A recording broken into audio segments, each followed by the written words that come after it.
Matagumpay na isinagawa ng NAPOLCOM Regional Office 5 sa pangunguna ng Regional Director Manuel Puntanal ang one-stop information shop at crime prevention forum na siyang dinaluhan ng mga college students maging ng mga barangay officials at iba pang parte ng komunidad sa SM City Legazpi City, Albay.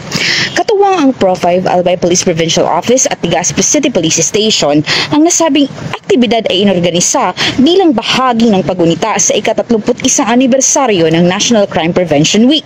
Nagbigay ng pambungad na pananalita si Police Lieutenant Colonel Domingo Vitapel Jr. OIC ng Legazpi City Police Station sa isinagawang talakayan para sa mga opisyal ng barangay.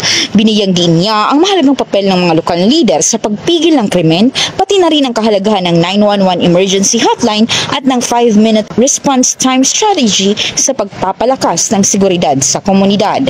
Samantala, nagbahagi rin si PEMS Herwin Balonzo, isang crime investigator ng pinakabagong ulat hingil sa kalagayan ng kriminalidad sa lungsod. Upang mas mapalapit ang serbisyo sa mamamayan, itinayo rin ang isang help desk para sa online registration ng National Police Clearance System or NPCS sa nasabing aktibidad.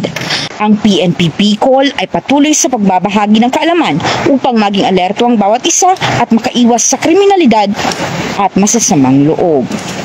Mula dito sa Legazpi City, Albay, ako ang inyong PNN correspondent, Patrolwoman Jera de Duterte, alagad ng batas, tagataguyod ng Balitang Pulis.